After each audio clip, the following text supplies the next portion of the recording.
तो hello friends. तो आज बात करने वाले हैं बहुत ही कॉमन मेडिसिन है जो कि जिसके बारे में लगभग सब किसी को पता होता है, वो होता है पैरासीटामोल। ठीक, पैरासीटामोल के बारे में आज डिटेल में बात करने वाले हैं कि ये कहाँ यूज़ होता है, क्या होता है, इसका कंपोजिशन वगैरह। ठीक, तो सबसे पहले ना ये एनाल्जेसिक और एंटीबायोटिक्स दोनों प्रॉपर्टी रखता है। तो पहले समझ लेते हैं एनाल्जेसिक क्या होता है। एनाल्जेसिक क्या होता है कि जो बॉडी का पेन होता है ना उसको कम करता है, और एंटीबायोटिक्स जो होता है वो आपका फीवर को कम करता है। ठीक, यानी रिड्यूस करता है, घटाता है।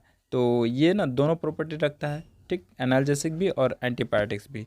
तो जब दोनों प्रॉपर्टी रखेगा तो ये दोनों में काम आएगा। ठीक, पेन हो गया तो उसमें भी यूज हो सकता है, और साथ में फीवर अगर चढ़ जाता है यानी टेम्परेचर बहुत ज़्यादा हाई हो जाता है तो उसमें भी इसका यूज़ कराया जाता है। तो अब जान लेते हैं डिटेल में यूज। जैसे पहले मैंने बताया ना कि ये फीवर को कम करने के लिए यूज़ किया जाता है। जैसे वो किसी भी कंडीशन में, चाहे वो मान लीजिए किसी तरह का बैक्टीरियल इन्फेक्शन है, तो उस इन्फेक्शन के कारण जब बॉडी टेम्परेचर हाई हो जाता है तो उस टेम्परेचर को लो करने के लिए भी ना पैरासीटामोल का यूज़ करा जाता है। या फिर अदर कोई भी कंडीशन हो सकता है जिसमें कि टेम्परेचर अगर हाई हो तो उसको रिड्यूस करने के लिए इसका यूज़ करा जाता है। अब देख लेते हैं इसका ये जो मार्केट में अवेलेबल होता है ना, तो बहुत अलग अलग नाम से अवेलेबल होता है।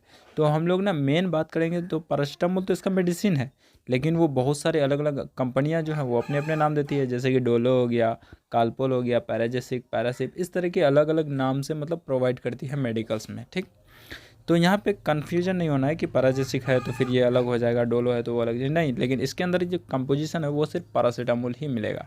ठीक, उसके साथ साथ ना ये आपका कम्बिनेशन फॉर्म में भी अवेलेबल होता है। कम्बिनेशन में जैसे कि दो मेडिसिन का कम्बिनेशन में आता है।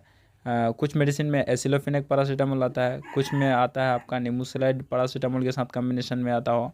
उसके बाद किसी में डाइक्लोफेनिक के साथ पैरासीटामोल देख सकते हैं। ठीक, तो इस तरह के कम्बिनेशन फॉर्म में ये मेडिसिन अवेलेबल होता है। ठीक, तो इस तरह के और भी कई अलग अलग कंपोजिशन के साथ ये कंबाइंड फॉर्म में आता है।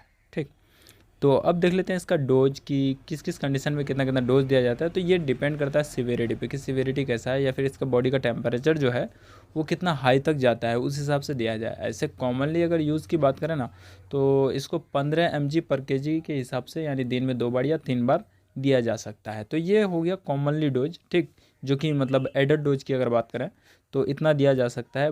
फिर भी वही अकॉर्डिंग टू सिविरिटी, पेशेंट की सिविरिटी क्या है तो उस हिसाब से डोज अगर बढ़ाया भी जा सकता है, या फिर सिविरिटी कम हो तो कम भी हो सकता है। अब देख लेते हैं इसका कुछ साइड इफ़ेक्ट। तो साइड इफ़ेक्ट ना इसमें बहुत कम देखा जाता है। जब बहुत ज़्यादा समय तक अगर इसका यूज़ करते हैं तो उस कंडीशन में कभी कभी देखा जाता है कि जैसे नौजिया हो जाना, या वोमिटिंग हो जाना, या फिर स्किन पे किसी तरह का रेसेस पड़ जाना, रेड रेड रेसेस जो हो जाता है ना, तो वो कंडीशन आ सकता है जब बहुत ज़्यादा समय तक इसका यूज़ करेंगे, लंबा समय तक, तब।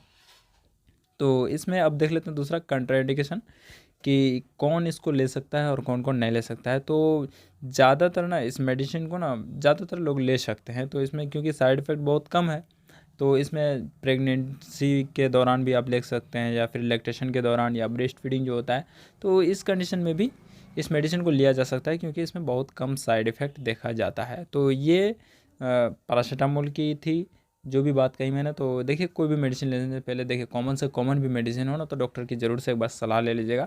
ठीक है फ्रेंड्स, तो ये थी सिर्फ पैरासीटामोल की जानकारी। कि इस वीडियो में ना यहीं तक तो की अब जानकारी थी कि फिर आज लेकर मैं आऊँगा बता रहे थे नेक्स्ट वीडियो। पैरासीटामोल की, जो कि बड़ा शॉर्ट में बता दिया हूँ। ठीक है फ्रेंड्स, तो आई होप ये वीडियो आपके लिए नॉलेजफुल रहा होगा और समझ में आया होगा। देखिए, अगर समझ में नहीं आता हो तो कमेंट करके ज़रूर बताइए, मैं फिर से डिफाइन कर दूँ, या फिर कोई कमेंट के जरिए ही अगर आपको क्लियरिफाई कर पाऊँ तो ज़रूर कोशिश करूँगा।